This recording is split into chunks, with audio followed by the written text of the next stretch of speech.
Donald Trump attended Game 3 of the NBA Finals on Monday evening, and it went exactly as everybody thought it was going to go. All the way down to Donald Trump's response to how horribly everything went for him. I predicted on Monday that he would either come out and attack New York or claim that everybody was cheering for him, and by God, he claimed that everybody was super amazing and wonderful to him because he's the most loved person ever. But in addition to getting loudly, audibly booed during the national anthem when they showed his big stupid face on the jumbotron, he came out, cursed the Knicks, ending more than a month-long win streak for them.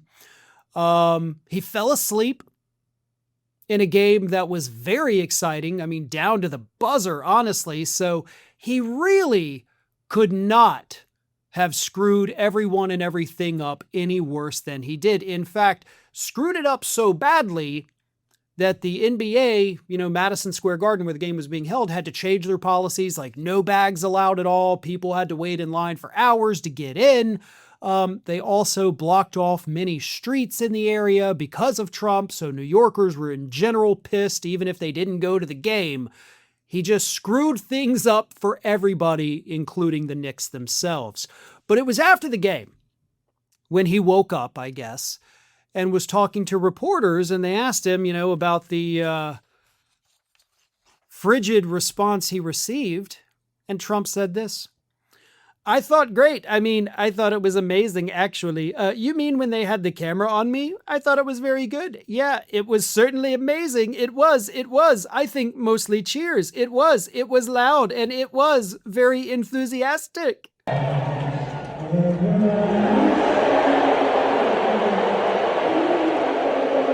So, his narcissistic dementia brain can't fully process what happened. He knows he was booed. Everybody knows he was booed. We knew he was going to be booed before the game even began, right? Before he even showed up in New York. We all knew it was going to happen. He is not well liked in New York. But his narcissism forces him to pretend it didn't happen. He heard it. He was there. He saw it. But he genuinely thinks it didn't. Because his narcissism, perhaps while he was napping, changed reality for him. It's not just the narcissism. It is, I believe, a form of psychosis that he suffers from. He has already convinced himself, or had already before he left the game, that it was nothing but cheers. That everybody loved him, that everything he does is great and wonderful and nobody could possibly dislike him. He genuinely thinks that. So by the time he goes and talks to those reporters, he's not lying because his brain actually thinks that's what happened. HuffPost correspondent Brandy Buckman said this: "Few things here. He either, 1, knows he was booed and is saying this to infuriate people because their rage is his oxygen. Number 2, has dementia. Number 3, is a sociopathic narcissist with dementia. 4, a mix of all the above, since he is psychologically and physically incapable of honesty." And I actually believe that he genuinely thinks people were cheering for him. Even though he knew the reality in that moment, his brain changes it for him to make him feel better. He doesn't even know it's happening.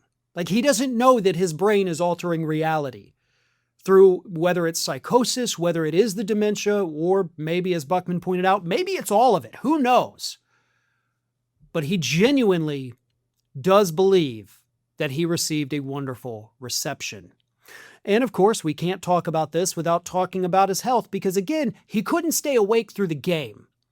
And it's not like the Spurs were just crushing the Knicks, they were up 80 points so you could take a nap. There's nothing interesting going on. This was a nail-biter. It was down to the buzzer. It was a 4-point game at the end. Everybody in that arena was on the edge of their seats wondering what's going to happen. Are the Knicks going to pull it out? Or the Spurs going to, put it away? And he's sleeping. That's a health issue. This man cannot stay awake to save his life unless it's in the middle of the night when he decides to get online and start shitposting, because that's what he does all night. But there's something deeply wrong with his body. There's something deeply wrong with his brain, both biologically and psychologically in the brain. And all of that was on full display during that basketball game on Monday night. Hopefully, he doesn't show up to any more games and jinx the home team, but that'll remain to be seen. And if he wants to carry on his curse of harming sports teams, then I would like to please encourage him to show up to every single Alabama game this coming college football season. If you would do that as a favor for me, that would be tremendous, Don. Thanks for watching, and if you are not already subscribed to the channel, please do so, and do not forget to like and comment and share widely among your friends.